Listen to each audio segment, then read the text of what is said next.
جب ریل گاڑی ایجاد ہوئی تو علماء کرام کی جانب سے فتویٰ آیا کہ جب لوہا لوہے کے اوپر دوڑے گا تو یہ حرام ہے. جب ٹیلی ویژن ایجاد ہوا تو یہ بھی قرار دیا گیا کہ یہ حرام ہے. جب ریڈیو ایجاد ہوا تو قرار دیا گیا کہ یہ حرام ہے. جب فوٹوگرافی کا آغاز ہوا تو قرار دیا گیا کہ یہ حرام ہے. جب پولیو ویکسینیشن کے ذریعے لوگوں کو پولیو سے بچانے کی کوشش کی گئی تو علماء کرام کی جانب سے فتویٰ دیا گیا کہ حرام ہے. اور اب دارالعلوم کراچی کی جانب سے حالیہ ایک فتویٰ سامنے آیا ہے جس میں یہ کہا گیا ہے کہ ارطغرل غازی ڈرامہ جو کہ ترکی میں بنا ہے اس کو دیکھنا اور اپریشیٹ کرنا حرام ہے. سوال یہ پیدا ہوتا ہے کہ جب علماء کرام آپس میں ہی ان فتووں کی ماہیت کے اوپر اتفاق نہیں کرتے تو کیسے ایکسپیکٹ کرتے ہیں کہ جو مسلمز ان کو فالو کرتے ہیں وہ ان کا احترام کریں گے. اب ہمارے پروگرام کا موضوع یہ نہیں ہے کہ شریعت میں فتوے کی حیثیت کیا ہے, کیونکہ کچھ عرصہ پہلے وزیر اعظم عمران خان کی جانب سے جب کورونا اپنے پیک پر تھا تو انہوں نے ارطغرل غازی ڈرامے کی بہت زیادہ تعریف کی اور اسے اسلامی ثقافت کا حصہ قرار دیا. انہوں نے نوجوانوں سے اپیل کی کہ وہ اس ڈرامے کو ضرور دیکھیں, جس کے بعد جو پی ٹی وی کا یوٹیوب چینل ہے اس کے سبسکرائبرز کی تعداد 50 لاکھ سے تجاوز کر گئی. لیکن دوسری جانب دارالعلوم کراچی کے علماء کی جانب سے فتویٰ سامنے آیا کہ ارطغرل غازی ڈرامہ نہیں دیکھنا چاہیے. اسی طرح متحدہ عرب امارات, سعودی عرب اور مصر کے علماء کرام کی جانب سے بھی فتویٰ سامنے آیا کہ ارطغرل غازی ڈرامہ نہیں دیکھنا چاہیے, کیونکہ طویل عرصے تک آٹومن ایمپائر نے عرب ورلڈ کے اوپر حکومت کی ہے اور عرب ورلڈ کو یہ لگتا ہے کہ اس طرح سے ترکی آٹومن جو ایکسپینشنزم تھا اسے ریسٹور کرنا چاہتا ہے. دوسری جانب پاکستان میں اس ڈرامے کو اپریشیٹ کیا گیا ترکی سے زیادہ, آذربائیجان میں اس ڈرامے کو اپریشیٹ کیا گیا ترکی سے زیادہ. لیکن سوال یہ پیدا ہوتا ہے کہ اگر ہمارے بچپن میں یوسف بن تاشفین کے اوپر پی ٹی وی ڈرامہ بنا سکتا ہے, محمد بن قاسم کے اوپر ڈرامہ بنا سکتا ہے, ٹیپو سلطان کے اوپر ڈرامہ بنایا جا سکتا ہے, تو اس طرح سے ایک اور باپ کا اضافہ کرنا کیا معاشرے میں انتشار کا باعث نہیں بنے گا؟ اسی پر آج کے پروگرام میں ہم بات کریں گے. میرے ساتھ اسٹوڈیوز میں موجود ہوں گے محترم سجاد انور منصوری صاحب, ماہر ابلاغیات ہیں, ہمیں جوائن کریں گے طاہر سرور میر صاحب, سینئر صحافی اور تجزیہ کار ہیں, اور ہمارے ساتھ موجود ہوں گے محترم ضیاء الحق نقشبندی صاحب, معروف مذہبی اسکالر ہیں. سجاد صاحب, آپ سے میں گفتگو کا آغاز کروں گا. یہ جو سارا بیک گراؤنڈ میں نے دیا ارطغرل غازی ڈرامے کے حوالے سے, آپ واقعی سمجھتے ہیں کہ اس طرح کے ڈرامے جو ہیں وہ پین اسلامزم کے کانسیپٹ کو فروغ دیتے ہیں, امت مسلمہ کو قریب لاتے ہیں؟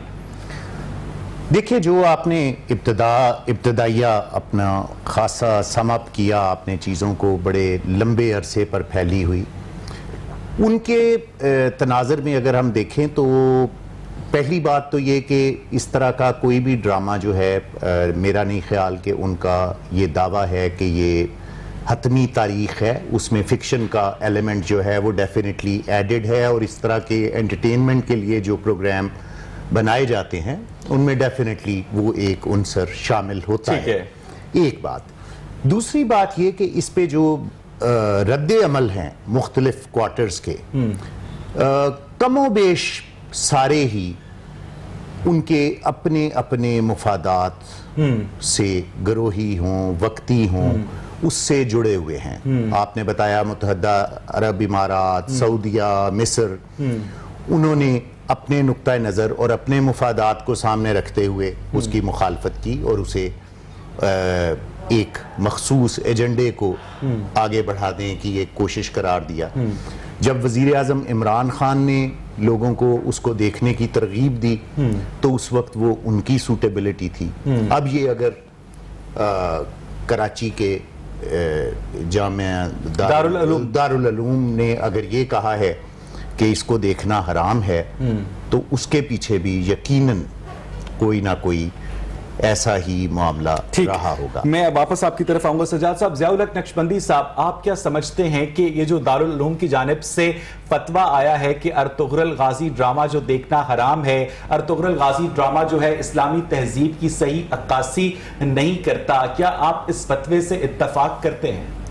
بسم اللہ الرحمن الرحیم. بہت شکریہ آپ کا. دیکھیے, جو آپ نے انٹرو دیا, اس انٹرو کو اگر ہم دیکھیں تو اس انٹرو کے پیچھے پوری کہانی ہے. اس خطے میں ایسے لوگ ہمیشہ سے رہے ہیں جن کو صوفیہ کے ماننے والے کہا جاتا ہے, جو اہل سنت جن کی پہچان ہے, جو معتدل اعتدال والے لوگ ہوتے ہیں.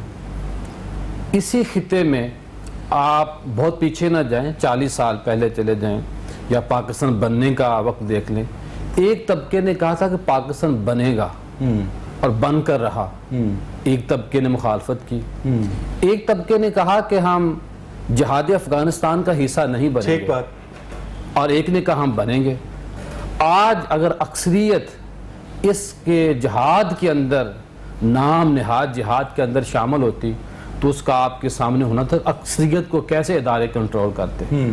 جو بات ڈرامے کی آپ نے، یہ جو ڈرامہ ہے، یہ ڈرامہ نہ تو میں شریعت کی عین مطابق اس کو کہوں گا کہ اس کو دیکھنا ثواب ہے، جنہوں نے فتویٰ دیا ہے ان سے یہ میرا سوال ہے کہ کیا یہی ڈرامہ دیکھنا حرام ہے یا باقی ڈرامے دیکھنا ثواب کا؟ یہ بہت اہم سوال آپ نے اٹھایا ضیاء نقشبندی صاحب، فلمیں آتی کیونکہ ہیں، جو فتویٰ میری نظر سے گزرا ہے اس میں اسپیسیفکلی اس ڈرامے کا نام منشن کیا گیا ہے کہ ارطغرل غازی ڈرامہ دیکھنا حرام ہے۔ کیا یہی ڈرامہ دیکھنا گناہ یا باقی دیکھنا ثواب ہے؟ کبھی اس سے پہلے بھی فتویٰ آیا، یہ فتوے دلوائے جاتے ہیں، کہیں سے ہماری ڈوری ہلتی ہے۔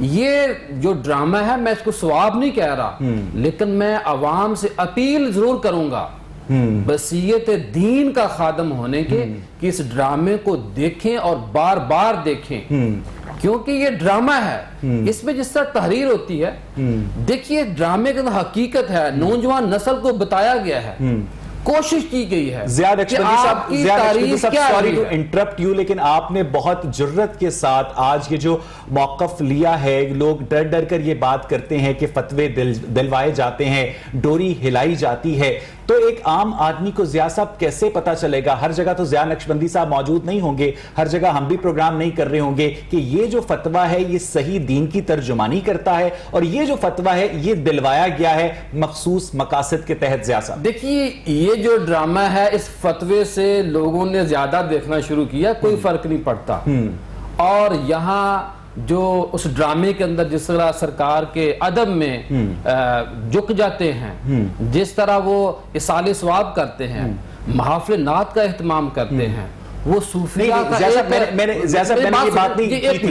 وہ صوفیہ کا جو تربیت گاہ بنتی ہے، اس کے اندر بتایا جاتا ہے کہ ہم تسبیح والے بھی ہیں لیکن تلوار والے بھی، لیکن اور اس ڈرامے کے اندر کسی ناحق بندے کو قتل نہیں کیا گیا۔ اس پر ہم بات کریں گے، اس پر ہم ڈرامے کی جو جزیات ہیں اس پر بھی بات کریں گے۔ میرا سوال پھر یہی ہے کہ ایک عام آدمی کیسے ڈیفرینشیٹ کرے کہ یہ فتویٰ صحیح دین کی ترجمانی کرتا ہے اور یہ فتویٰ دلوایا گیا ہے، ڈوری ہلائی گئی ہے، ڈیفرینشیٹ کیسے کرے؟ میں بتا رہا ہوں کہ یہ اسلام کے عین مطابق ڈرامہ نہیں ہے۔ نہیں سر، میں ڈرامے کی بات نہیں کر رہا، ضیاء صاحب میں ڈرامے کی بات نہیں کر رہا، please try to understand my question کہ آپ نے کیٹیگوریکلی کہا کہ اس طرح کے فتوے دلوائے جاتے ہیں، ڈوری ہلائی جاتی ہے، ہم نے آپ کی بات سے اتفاق کیا۔ ایک عام آدمی کے لیے پوچھ رہے ہیں کہ جب ایک عالم کی جانب سے لاؤڈ سپیکر پر فتویٰ دیا جاتا ہے کہ پولیو ویکسینیشن جو ہے وہ حرام ہے، اس کو کرنے سے مردانہ کمزوری کا احتمال ہوتا ہے، مرد ری پروڈیوس نہیں کر پاتا، تو اس طرح کے فتوے کو اور ایسے فتوے کو جس میں واقعی مسلم امہ کی خدمت کی گئی، ایک عام آدمی فرق کیسے کرے کہ یہ فتویٰ ٹھیک ہے، یہ فتویٰ غلط ہے؟ ضیاء صاحب دیکھیے عوام باشعور ہے اور عوام کو پتہ ہے کہ سچ کیا اور جھوٹ کیا ہے۔ فتویٰ تو یہ بھی ہے کہ میں کیا بات کروں کہ یہاں ٹیکس نہ دینے پہ فتوے دیے جی موجود ہے، جی موجود ہے، مسائل ہیں ہمارے یہاں، ڈوری کہیں سے ہلتی ہے، اس ملک کے اندر پوری دنیا کے جو ممالک ہیں ان کی جو جنگیں ہیں یہاں۔ ضیاء صاحب میں واپس آپ کے پاس آتا ہوں۔ طاہر صاحب یہ ساری گفتگو آپ نے سنی، آپ کو کیا لگتا ہے کہ پاکستان میں گریجولی جو پرفارمنگ آرٹس کا زوال ہے، اب اس کی کبھی جو ہے اس کا جو خلا ہے وہ باہر کی فلموں نے، باہر کے ڈراموں نے پورا کرنا شروع کیا؟ ارطغرل غازی ڈرامہ جو اتنا زیادہ پاکستان میں پاپولر ہوا، کیا پاکستانیوں کو ہمیشہ فورن ہیروز کی تلاش ہوتی ہے جو کبھی افغانستان سے آ رہے ہیں، کبھی ایران سے آ رہے ہیں؟ کیا ہماری دھرتی لوکل ہیروز پروڈیوس کرنے کی صلاحیت نہیں رکھتی؟ طاہر صاحب دیکھیے جو آپ کا سوال ہے اس سے پہلے میں پروفیسر صاحب اور نقشبندی صاحب نے جو کچھ بیان کیا اس سے اتفاق کرنا چاہتا ہوں، بہت ہی بیلنس باتیں کی، صحیح بات، اور آپ جو فرما رہے ہیں کہ یہاں شاید ٹینڈنسی رہی ہے تاریخی طور پہ کہ امپورٹڈ چاہے وہ کچھ بھی ہو، میں اس پہ جو ہے اس کی تفصیل میں نہیں جانا چاہتا، لیکن امپورٹڈ نظریات کو، خیالات کو، افکار کو، وزرائے اعظم کو پذیرائی وزرائے اعظم کو، جی معین قریشی مجھے فوراً یاد آ گئے، ایگزیکٹلی، اور شوکت عزیز. اچھا، تو بات یہ ہے کہ وہ ان کو پذیرائی ملی، اور یہاں جو لوکل لوگ ہیں، میں تو یہاں عبداللہ بھٹی کے ساتھ ساتھ رنجیت سنگھ کو بھی اتنا ہی بڑا سورما اور بہادر انسان اور سن آف سائل تھا وہ. خیر اس پہ کبھی علیحدہ پروگرام اور کریں گے. اسکول کے طلبہ ہمارے طاہر صاحب بھگت سنگھ تک کے نام سے واقف نہیں ہے. بات اور کہیں نکل جائے گی. میں اس پوائنٹ پہ رہنا چاہتا ہوں کہ جو دارالعلوم نے جو فتویٰ دیا، تو کیا سینسر سرٹیفکیٹ کے ساتھ ساتھ اب دارالعلوم سینسر سرٹیفکیٹ جاری کیا کرے گا؟ اگر فلم ایگزیبیٹ کرنی ہے، میڈم دیاڑی باز یہاں ایگزیبیٹ ہوئی ہے، نمائش ہوئی ہے، تو وہ بھی دارالعلوم کو پہلے دکھائی جائے گی فلم میڈم دیاڑی باز، اور التغرل بھی اگر یہاں ایگزیبیٹ ہوا ہے تو وہ بھی دارالعلوم جو ہے سینسر سرٹیفکیٹ. بڑی معذرت کے ساتھ آپ دارالعلوم کراچی کے لیگل سٹیٹس کے اوپر سوال اٹھا رہے ہیں. یہاں پر یہ بات ذہن میں رکھیے گا، یقیناً آپ کے ذہن میں ہوگی کہ اس وقت جو ہمارے علماء کرام ہیں، ہمارا جو مذہبی حلقہ ہے، وہ کوئی لیگل اتھارٹی انجوائے نہیں کرتے سوسائٹی کے اوپر، وہ ایک مورل اور سوشل اتھارٹی انجوائے کرتے ہیں، اور جس کے ریپرکشنز جو ہیں وہ آپ کے سامنے ہیں.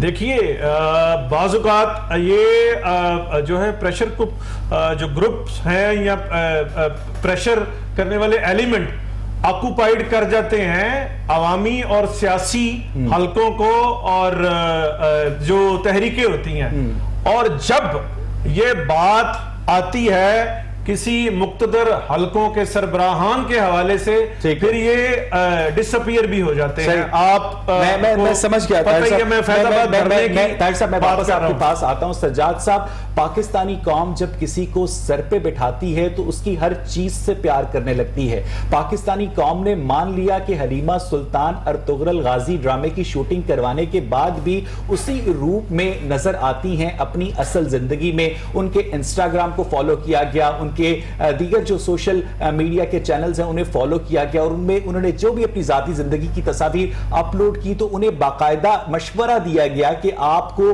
یعنی حلیمہ سلطان کو، اسرا بلجی کی میں بات کر رہا ہوں، ایسے کپڑے پہننا زیب نہیں دیتے. کیا پاکستانی قوم کا یہ رویہ آپ کے خیال میں ٹھیک ہے سجاد صاحب؟ میں آپ کی بات جو ہے اس کو تھوڑا سا ایک دوسرے اینگل سے پکڑنا چاہوں گا، چونکہ میرا شعبہ ابلاغیات کا ہے. آپ یہ کہہ رہے ہیں پاکستانی قوم جو ہے، آپ کا پہلا جو بیان ہے کہ وہ کسی کو بھی سر پہ بٹھا لیتی ہے. میں سمجھتا ہوں کہ یہ پاکستانی قوم کی بات اگر آپ کریں تو یہ سٹیٹمنٹ درست نہیں ہے. ٹھیک ہے، کیونکہ پاکستانی قوم ایک وائڈر پاپولیشن ہے، اور وہ وائڈر پاپولیشن جو ہے وہ جیسے ابھی نقشبندی صاحب نے بھی کہا، بہت باشعور ہے، سمجھدار ہے، حقیقتوں سے آگاہ ہے. یہ ایک علیحدہ معاملہ ہے کہ وہ اس کے بارے میں ووکل کتنی ہے، وہ اس کا اظہار کتنا کرتی ہے یا نہیں کرتی. اکثریت کا رویہ اظہار کم کرنے کا ہے. جو چھا جاتی ہے، اوور رول کر جاتا ہے جو طبقہ، وہ ایک بہت چھوٹا سا طبقہ ہے، اور وہ انڈاکٹرینیٹڈ طبقہ ہے. جس 5th جنریشن وارفیئر کا ہمارے ہاں بہت شور ہے نا، وہ اس 5th جنریشن وارفیئر کا ہراول دستہ وہ ہے جو اس طرح کے بیانیے ڈوری کے ہلنے پہ لے کے چلتا ہے یا انہیں ڈراپ کرتا ہے. تو یہ جس طبقے نے اس کو سر پہ بٹھایا، یا جس طبقے نے اس کو کرٹیسائز کیا، یا اس کو تبلیغ کرنے کی کوشش کی، یا نصیحتیں کرنے کی کوشش کی، یہ وہ ایک محدود سا طبقہ ہے جس کا ووکل زیادہ ہونا آپ کو پرسیپشن یہ دیتا ہے، آپ کو فیل یہ دیتا ہے کہ شاید یہ کل ہے، حالانکہ وہ ایک بہت چھوٹا جز سا ہوتا ہے. میں واپس آتا ہوں سجاد صاحب آپ کے پاس. ضیاء الحق نقشبندی صاحب، جب ہمیں بتا دیا گیا کہ الیوم اکملت لکم دینکم ولی دین، آج کے دن ہم نے تم پر تمہارا دین مکمل کر دیا، جو ہدایت تھی وہ ہم نے نازل کر دی، حق اور باطل کے درمیان فرق کو واضح کر دیا. 8 جون 632 عیسوی کو آن حضور کی وفات کے بعد جو خدا نے اپنا دین نازل کیا تھا وہ اپنی قطعیت کے اندر پورے جو اجماع کے ساتھ لوگوں کے اوپر واضح ہو گیا. تو اس کے بعد یہ جو فتوے بازی ہے، یہ جو اجتہاد ہے، آپ سمجھتے ہیں اس کی وجہ سے امت مسلمہ کے انتشار میں اضافہ ہوا پچھلے 1400 سالوں میں؟ دیکھیے جو ہمارے بھائیوں نے بات کی، میں پہلے تھوڑی سی وہ بات کر لوں. حلیمہ کو اگر کسی نے کہا کہ وہ لباس اچھا پہنے تو گناہ کی بات نہیں ہے، تو یہ ایک نیکی کی دعوت دی ہے اور لوگوں نے اس سے جو پیار کیا ہے دین کی وجہ سے کیا، جو لوگوں نے رول دیکھا ہے، اب اس کی مرضی ہے. کہنا ہمارا کام ہے، اپیل کرنا اور کسی کے اوپر ٹھوس دینا یہ مناسب بات نہیں ہے. اور دوسرا جو آپ کا سوال ہے وہ دیکھیے دین مکمل ہے، لیکن دین کی تشریح، دین کے معاملات کو آگاہی دینا یہ علماء کرام کا، مفتیان کرام کی ذمہ داری ہے، فریضہ ہے. اب یہاں تھوڑی سی تقسیم ہم نے دیکھنی ہے کہ وہ تشریح، وہ دین حقیقی، حقیقت اسلام، وہ دین کون لوگ پیش کر رہے ہیں. کیا ایسے لوگ دین پیش کر رہے ہیں جن کا اپنا مفاد ہے یا جن سے یہ کام کروائے جاتے ہیں؟ اگر تو لا الہ الا اللہ محمد رسول اللہ صلی اللہ علیہ وسلم کی مضبوطی اور اسلام کی بقا اور بہتری کے لیے بات کی جائے تو پھر تو محدود طریقے سے ہمیں یہ لوگوں کو کہنا چاہیے کہ اس ڈرامے کو دیکھیں. اور جو ہمارے یہاں اداکار ہیں، مجھے وہ اپنا سید نور صاحب کا بھی بیان آیا یاد کہ جی 5 گھوڑے ہیں اس میں. بھئی آپ لوگوں نے کیا کیا ساری عمر؟ لیکن میں آپ ہی کی بات آپ لوگوں نے بادشاہی مسجد کے قلعے کے پاس بیٹھ کے اس طرح کی بیوٹا اور عجیب و ڈانس کی طرز پہ جو فلمیں اور ڈرامے بنائے ہیں، اس کا مطلب اس کی بھی مذمت ہو. اچھی چیزیں آنی چاہیے مارکیٹ میں. سنیے گا، ارطغرل غازی ڈرامے کا جو لب لباب ہے یہ ہے کہ آپ اپنے پاس طاقت کو مجتمع کریں اور ایک ریاست کے اوپر حملہ کریں اور اس ریاست کو قتل و غارت کے ذریعے آپ خون بہا کر اقتدار پر قبضہ کر لیں. آپ اس بات کی تلقین کر رہے ہیں. نہیں، اس ڈرامے کے اندر ایسی کوئی بات نہیں ہے. جب مسلمانوں کے اوپر ظلم ہوا اس ڈرامے کے اندر یا مسلمانوں میں سے جو منافقین پیدا ہوئے ہیں، آپ کو متحد کیا اور 1299 میں انہوں نے آٹومن ایمپائر قائم کر دی ترکی کے علاقے ازمیر میں. زیادہ اور اویس صاحب یہ بھی انہیں بتائیں، ایک سیکنڈ نقشبندی صاحب، اویس صاحب یہ بھی فرمائیں کہ جب یہ بات کرتے ہیں، امہ کی بات کرتے ہیں کہ جب سلطان ٹیپو نے یہ کہا کہ مجھے فرنگیوں کے خلاف جو ہے میری مدد کریں، تو اس خط کو اس پہ عمل کرنے کی بجائے فرنگیوں کو تھما دیا. یہ آٹومن سلطان پہ ایک الگ موضوع رکھ لیں، اس پہ ہم تفصیل سے بات کر لیں گے. جو آپ بات کریں اس ڈرامے کے اندر منافقین کے رول کی کو زد پہنچانے کی کوشش کی، ان لوگوں کی جو کلا کما کیا گیا ہے، اور جو منافقین ہیں، جو شرارتی لوگ ہیں، اور کوئی ایسے آپ دیکھیں کچھ ایسے مجھے بات تو کرنے دیں نا، پہلے آپ سنیں. اس ڈرامے کے اندر ایسے منافقین اور بعض ایسے غیر مسلموں کے ساتھ رحم کا معاملہ کیا گیا ہے کہ جنہوں نے کہا ہے کہ ہم اپنا سلنڈر کرتے ہیں. میں اپنا سوال ریفریز کرتا ہوں، دوبارہ بتائیے گا کہ ارطغرل غازی ڈرامے کی روشنی میں طاقت کے زور پر اقتدار پر قبضہ کرنا درست ہے؟ کیا بندے کو طاقت حاصل نہیں کرنی چاہیے؟ آپ کس لیے بیٹھے ہوئے ہیں؟ آپ کی طاقت تھی تو آپ نے کیا بتا دیا؟ میں اگر مجھے کوئی حکومت ہندوستان کے جب اسلام طاقت میں تھا اور رہے گا تو اسلام کس میں بہتری ہے؟ آج ہم امریکہ کے پیچھے کیوں ہیں؟ کہ وہ طاقت ہے. چائنا کے ساتھ کیوں ہے؟ طاقت ہے. طاقت ایک اہم چیز ہوتی ہے. بڑے ٹی وی کا چھوٹے ٹی وی کا بڑا فرق ہے، چھوٹی تنخواہ کا زیادہ تنخواہ کا بڑا فرق ہے. طاقت کو سمجھنا چاہیے. طاقت ایک ایسی طاقت کے زور پر امریکہ کے ساتھ ایگزیکٹلی طاقت کے زور پر اقتدار پر قبضہ کرنا ٹھیک ہے. ضیاء صاحب طاقت کے زور پر اقتدار پر قبضہ کرنا ٹھیک ہے؟ نہیں، قبضہ کرنا ٹھیک نہیں ہے، لیکن دیکھا جائے گا کہ کن وجوہات، جب اگر اسلام میں عورتوں اور جو مسلمان عورتوں کو پامال کیا جائے، ان کی عزت کو خدا نخواستہ، یا مسلمانوں کی جو جائیداد ہے ان پہ دخل اندازی کیجیے، مسلمانوں کو تجارت کے مواقع نہ دیے جائیں، اسلامی جو چیزیں ہیں ان کا مذاق اڑایا جائے، خاکے بنایا جائیں، یہ کہاں کا دین ہے؟ یہ کہاں کا یہ اصول ہے؟ جب ایسے معاملات ہوں گے جو غیرت مند مسلمان ہوتے ہیں، جو دین کی قوت رکھتے ہیں، جو عشق رسول سے جن کے سینے منور ہوتے ہیں، وہ میدان میں آتے ہیں. اور طاقت ایک پلوان ہوتا ہے، سنیں ایک جو پلوان ہوتا ہے وہ طاقت ہوتی ہے. طاقت کیا اس کے لیے؟ وہ ہارنے کے لیے ہوتی ہے. طاقت ہوتی ہے جیتنے کے لیے، دوسرے کو نیچے گرانے کے لیے. تو ہماری یہ دعا ہے کہ اللہ پاک ترقی کو، باقی مسلمانوں کو ترقی کے ساتھ کھڑا ہونے کی توفیق دے، اور ہمارے اداکاروں کو اچھے ڈرامے بنانے کی توفیق دے. مسلمانوں نے جہاں پر حملہ کرنا ہوتا تھا انہیں وہاں سے مظلوم عورتوں کے خط آ جایا کرتے تھے، جیسے سندھ سے آیا، دیبل سے آیا، اسپین سے آیا. لیکن جس جگہ پر مسلمانوں نے حملہ نہیں کرنا ہوتا تھا، فلپین سے نہیں آیا، آسٹریلیا سے نہیں آیا، امریکہ سے نہیں آیا، برازیل سے نہیں آیا. تو یہ کیا پولیٹیکل ایکسپینشن کا ایک مورل جواز تراشا جاتا ہے ضیاء صاحب بات؟ جہاں جہاں آپ کے ذرائع ہیں وہاں سے خط نہیں آئے تو اس میں ہمارا کیا قصور ہے؟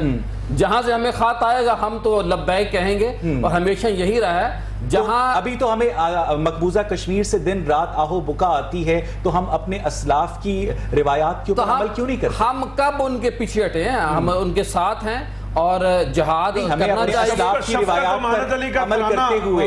امانت علی کا ترانہ آیا ہے، ہم نے بنایا ہے. اور وہ دیکھیے کشمیر کے ساتھ تھے، ہیں، رہیں گے، لیکن پاکستان جس طرح جمہوری طریقے سے بنا تھا اسی طرح انشاءاللہ جو کشمیر ہے وہ جمہوری طریقے اچھا سجاد اکبر منصوری صاحب، ہوگا. یہ ساری گفتگو آپ سن رہے ہیں. اس وقت ہم نیشنلزم، ریلیجن اور جو ورلڈ پولیٹکس ہے اس کے ملغوبے کے اندر کہیں پر پھنسے ہوئے ہیں. آپ کو لگتا ہے کہ ماڈرن نیشن سٹیٹ کے اندر جو مذہبی عقائد ہیں وہ پوری دنیا کے اندر لوگوں کو باندھنے کے لیے کافی ہیں؟ کیونکہ 1965 کی جنگ میں مصر نے ایک اسلامی ملک ہوتے ہوئے پاکستان کی مخالفت کی تھی اور بھارت کی حمایت کی تھی. دیکھیں یہ بڑا اچھا آپ کا برمحل سوال ہے. اس وقت آپ پوری دنیا کے میرا خیال ہے 200 کچھ ممالک ہیں، آپ سارے دیکھ لیں. مجھے شاید اگر میں غلط نہیں ہوں تو پاکستان واحد ایکسیپشن اس میں نظر آتا ہے، ورنہ تمام ملکوں میں وہاں کی آبادی کی اکثریت کسی بھی مذہب سے، کسی بھی کریڈ سے، کسی بھی رنگ سے ہو. حکومتیں، ریاستیں اپنے مفادات کے تابع فیصلے کرتی ہیں. ان کا کوئی نظریہ نہیں ہوتا، ان کا کوئی مذہب نہیں ہوتا. جیسے ابھی متحدہ عرب امارات کوئی مذہب نہیں ہوتا یا نہیں. آپ یہ دیکھ لیں، سعودیہ ہمارے ساتھ نہیں کھڑا ہوا، متحدہ عرب امارات آپ کے ساتھ نہیں. کشمیر پہ کتنے ممالک آپ کے ساتھ کھڑے ہیں؟ آپ مجھے گنوا دیں، اسلامی ممالک میں سے گنوا دیں، چلیں باقی دنیا کو چھوڑ دیں. کوئی ایک شاید ترکی ہے ہمارے ساتھ. لیکن یہ بہت خوفناک ریالٹی چیک ہے. آپ کو لگتا ہے سجاد صاحب کہ اس حقیقت کو ہمارے جو معصوم طلبہ ہیں، لوگ ہیں جو بہت زیادہ جذباتیت کے قائل ہیں، ایبزارب کرنے کی منطقی اور شعوری صلاحیت رکھتے ہیں سجاد صاحب؟ یہ دیکھیں، یہ دو مختلف باتیں ہیں. شعوری صلاحیت کی عدم موجودگی حقائق کو نہیں بدلتی. ٹھیک بات. وہ نہ کریں، مطلب کبوتر آنکھیں بند کر لیتا ہے، کیے رکھے تو موت اس کی منتظر ہوتی ہے. بلی تو آ گئی.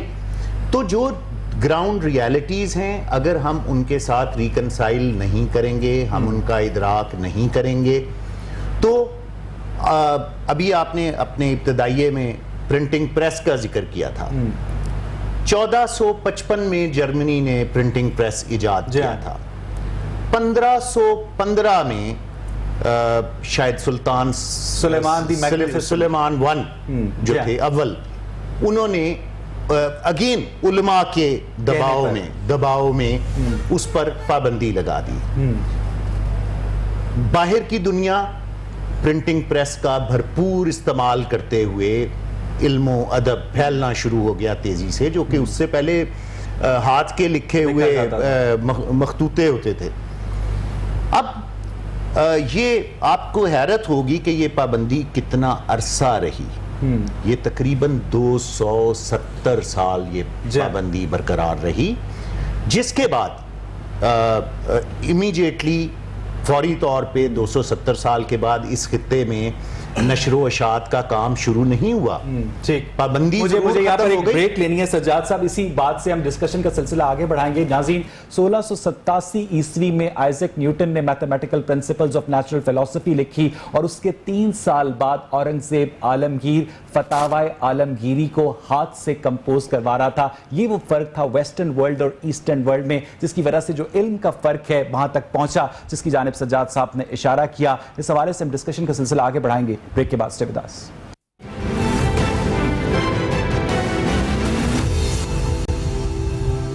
ویلکم بیک ناظرین. بریک سے پہلے ہم بات کر رہے تھے ارطغرل غازی ڈرامے کے حوالے سے کہ اس کے اوپر جو تنقید کی جا رہی ہے وہ درست ہے یا تعریف کی جا رہی ہے وہ درست ہے.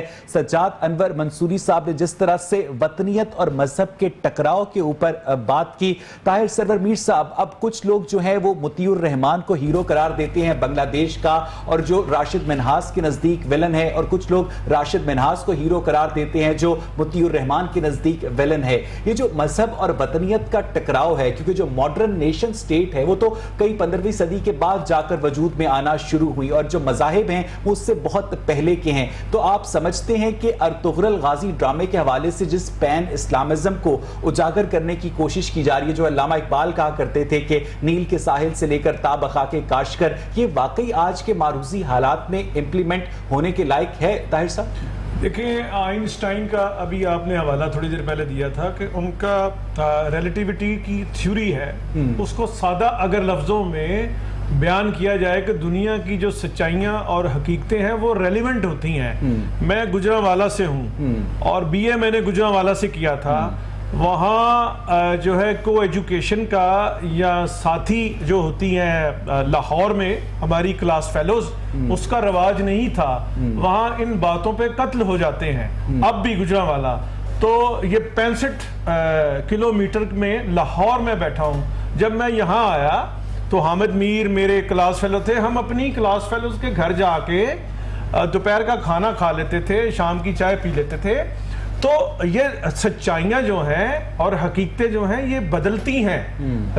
اور ارطغرل کی جو آپ بات کر رہے ہیں, اور اس کا ریفرنس یہ ہے پاکستان میں کہ عمران خان صاحب نے سجیسٹ کیا, جو ہمارے وزیر اعظم ہیں, عمران خان صاحب کے جو اسٹیٹکس ہیں ان سے میں بالکل جو ہے وہ اختلاف کرتا ہوں.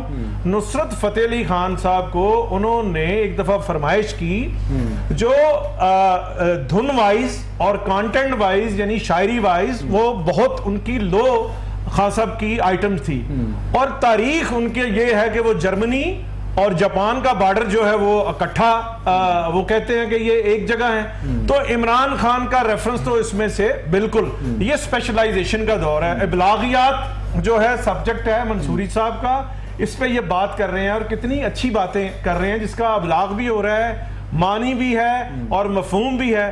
تو عمران خان صاحب نے تو اس ملک کی کرکٹ ٹھیک نہیں کی, تو وہ اس کو ریسکیو کیسے کر سکتے ہیں؟ کوئی کتاب سجیسٹ کر دیتے ہیں, ہمارے آپ ڈرامہ سجیسٹ کر دیتے ہیں. یہاں 1400 سینما تھے جب 10 کروڑ آبادی تھی, آج 25 کروڑ آبادی ہے. میں نہیں مانتا کہ 22 کروڑ آبادی ہے, 25 کروڑ آبادی ہے پاکستان کی, اور سینمے جو ہیں 122 سینمے ہیں. بلوچستان میں کوئی سینما نہیں ہے, کے پی میں کوئی سینما نہیں ہے, اور آ جا کے سرکٹ رہ جاتا ہے تھوڑا پنجاب اور سندھ میں بھی نہیں, کراچی میں. تو یہاں بھیا پہلے جو ہے اگر یہ ادارے, ہر قسم کے ادارے ہونے چاہیے, انٹرٹینمنٹ کی طرف بھی کوئی جو ہے وہ غور ہو جائے. کوئی وہاں بھی مہدی حسن کے بعد آج کوئی غزل گانے والا پاکستان میں نہیں ہے, اور خان صاحبان کی اور اہل میراث کی آبادی کافی ہے. کیوں نہیں ہے؟ وہ لوور مڈل کلاس اور مڈل کلاس ان محکموں میں, ان ڈپارٹمنٹس میں کوشش کرتے ہیں جو آگے نوکری. میں ایک چھوٹا سا ایکسٹینشن طاہر صاحب نے جو بات کی بڑی خوبصورت کی, اور میں اس کو ایک مختصر سے جملے میں سم اپ کرنا چاہوں گا کہ یہ تمام شعبوں کا جو ایک اجتماعی زوال ہم نے پچھلے 2-3 دہائیوں میں دیکھا, اس کا اگر آپ مجھ سے کہیں کہ ایک لائن میں اس کی وجہ بتائی جائے تو وہ یہ ہے کہ یہاں ہر شخص کو ٹاپ ٹو باٹم سوائے اپنے کام کے دنیا کا ہر کام آتا ہے. صحیح بات ہے. صحیح بات ہے. میں ضیاء نقشبندی صاحب ضیاء نقشبندی صاحب بالکل ذرا سنیے گا. ضیاء صاحب مسئلہ یہ ہے کہ علماء کرام کی جو اکثریت ہے خاص طور پر پاکستان میں وہ پرفارمنگ آرٹس کو لے کر ایک نیگیٹو اوپینین رکھتی ہے. جاوید احمد غامدی صاحب جیسے جو علماء ہیں بہت اقلیت میں ہیں جو پرفارمنگ آرٹس کو خلاف مذہب قرار نہیں دیتے, لیکن دوسری جانب ایسے علماء کی اکثریت ہے جو پرفارمنگ آرٹس کی کسی بھی شکل کو خلاف دین تصور کرتی ہے. ایک ایسے میں عام آدمی کنفیوز ہو جاتا ہے کہ کس کا اسلام ٹھیک ہے, تبلیغی جماعت کا اسلام ٹھیک ہے, ڈاکٹر طاہر القادری کا اسلام ٹھیک ہے, یا پھر غامدی صاحب کا اسلام ٹھیک ہے. ضیاء صاحب دیکھیے بات غامدی صاحب کا اور موضوع رکھ لینا. جو آپ نے یہ سوال کیا جو ہمارے بھائی کہہ رہے تھے, جو سنموں کی بات ہو رہی, فلم کے اوپر بات ہو رہی تھی, بھئی آپ لوگوں نے اچھی فلمیں کیوں نہیں بنائی؟ کسی گورنمنٹ نے روکا ہوا آپ کو کہ جب فلم اچھی بنتی تھی لوگ دیکھتے تھے, جب اچھی فلمیں بننی بند ہوئی سنمے کم ہو گئے. اچھا کسی اچھی فلم کا نام آپ کو یاد ہے ضیاء صاحب جو آپ کو پسند ہو؟ یہ انتہائی بے معنی بات ہے. جو نقشبندی صاحب میرا بڑا پیار ہے, میرے بھائی ہیں, لیکن یہ اس بات کا کوئی معنی نہیں ہے کہ فلم اچھی بنتی تھی یا فلم اچھی نہیں بنتی. یہ بھی ایک ریلیونٹ بات ہے. فلم کیوں اچھی بنے, کس طرح سے اچھی بنے. دیکھیں کرکٹ نقشبندی صاحب ہم کچھ سنیں بھی نا, بات کسی کی سنا بھی کریں. اگر بیوریج کمپنیز جو ہیں کرکٹ کو سپانسر کریں گی تو کرکٹ گرو کرے گی. اگر ہاکی کو وہ نظر انداز کریں گی تو ہاکی نظر انداز ہوگی.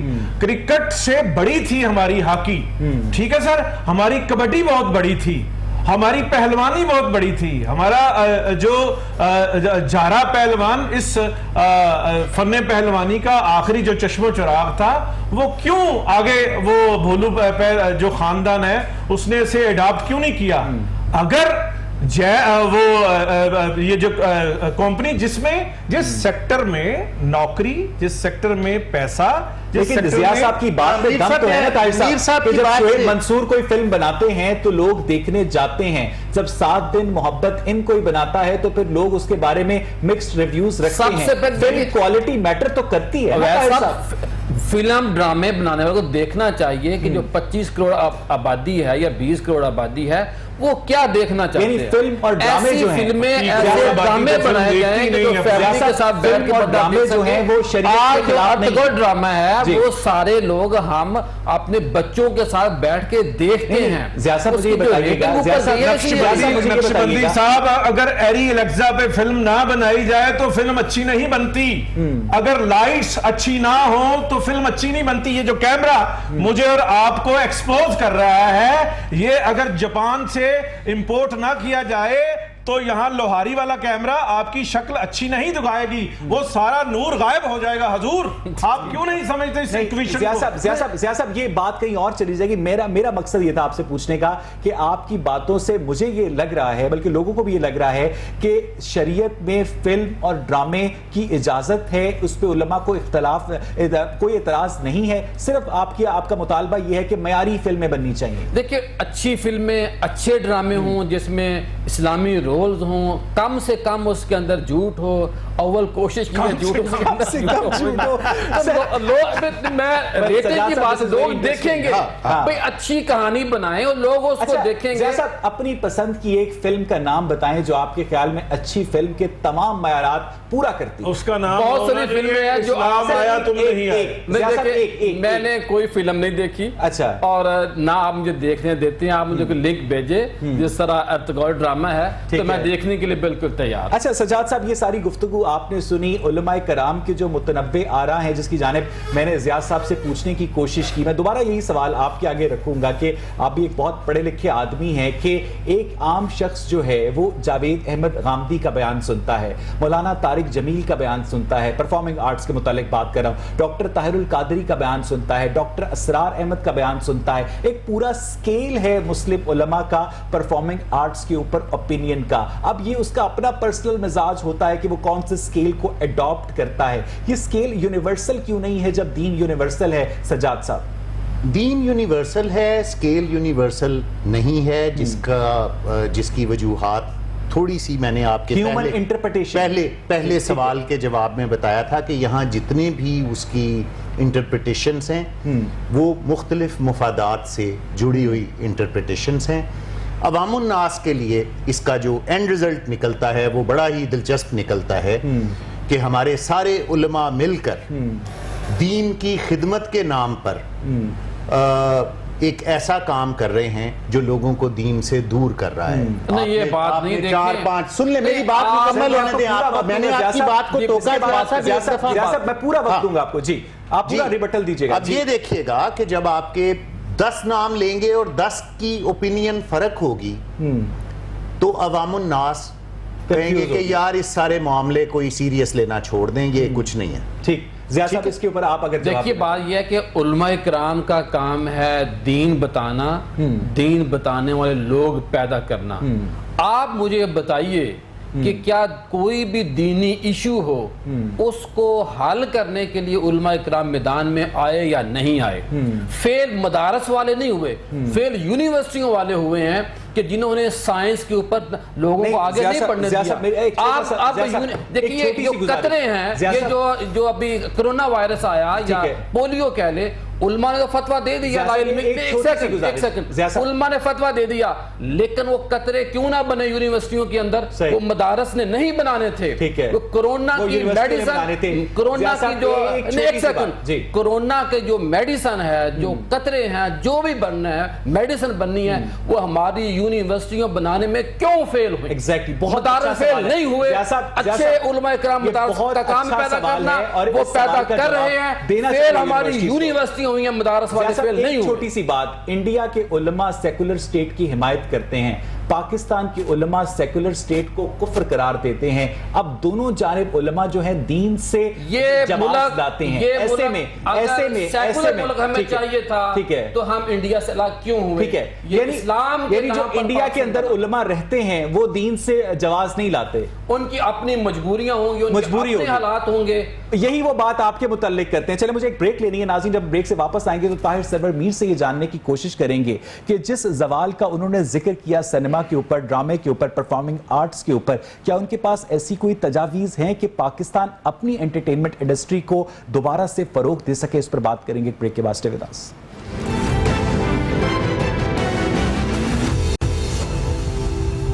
ویلکم بیک ناظرین. بریک سے پہلے ہم بات کر رہے تھے ارطغرل غازی ڈرامے سے بات شروع ہوئی تھی اور پاکستان میں انٹرٹینمنٹ انڈسٹری کے زوال تک بات پہنچی. طاہر سرور میر صاحب, آپ کیا سمجھتے ہیں کہ پاکستان میں جو ڈرامہ انڈسٹری ہے وہ بھی تو سروائیو کر رہی ہے, بلکہ کہا جاتا ہے کہ انڈیا اچھے ڈرامے نہیں بنا سکتا اور پاکستانی اچھی فلمیں نہیں بنا سکتے. اگر آپ کے جو تمام کلیے ہیں, تمام تر تعویلات ہیں, وجوہات ہیں, مان بھی لی جائیں تو اس کا اطلاق پاکستان کی ڈرامہ انڈسٹری پر کیوں نہیں ہوتا؟ کیونکہ وہ تو فلورش کر رہی ہے, تھرائیو کر رہی ہے, بروں کے علاوہ اچھے ڈرامے بھی بن رہے ہیں. سر سمری اس کی میں بیان کرتا ہوں. ایک تو ساری سمری یہ ہے کہ یہاں ماحول پیدا کیا جائے اور مواقع پیدا کیے جائیں. ڈرامہ اچھا ہو سکتا ہے اور ہو بھی رہا ہے, فلم بھی اچھی ہو سکتی ہے. میں چھوٹا سا ایک واقعہ جلدی سے بتا دوں. میں سہیل احمد یش چوپڑا کے پاس بیٹھے ہوئے تھے 2012 دسمبر میں. دلیپ کمار صاحب سے ملنا تھا اور انہوں نے فون کرنا تھا چوپڑا صاحب نے.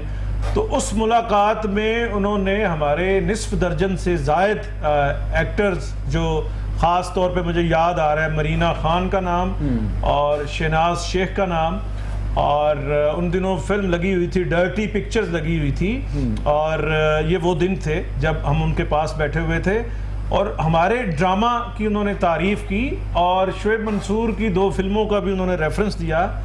اور انہی دنوں میں یعنی ایک آدھ دن بعد ہم دلیپ کمار صاحب کے گھر گئے تو وہاں ٹائمز آف انڈیا میں ایک تصویر چھپی ہوئی تھی. بینا ملک جو یہاں اب ایک وہ برینڈ امبیسڈر بنی ہوئی ہیں, ایک ایسے ہی خام خواہ خود ساختہ جو ہوتا ہے نا, تو اس پہ وہ پکچر تھی ان کی, تھوڑا وہ اس میں برہنہ تھی اور یہاں کچھ لکھا بھی ہوا تھا بازو پہ. تو دلیپ کمار صاحب کے بھائی احسن خان جو کل فوت ہوئے ہیں, احسن خان, انہوں نے یہ آگے کر کے اخبار کہا یار ایہو جیاں کڑیاں نو اتھے لاہور ہی رکھیا کرو. تو ہند کو زبان میں کہا انہوں نے. تو بات یہ ہے کہ آپ نے جو سوال کیا کہ ہمارا جو سکلڈ اور ٹیلنٹ ہے وہ میں یہ نہیں کہتا یہاں بڑا رواج ہے کہ جی پاکستان میں بڑا ٹیلنٹ ہے, اور ٹیلنٹ اس طرح سے ہوتا ہے جب ماحول ہو تو پھر ٹیلنٹ ہوتا ہے. تو یہاں ماحول پیدا کریں اور اس کو اپنی پرائرٹی میں رکھیں کہ ہم نے اپنی فلم کو بہتر کرنا ہے.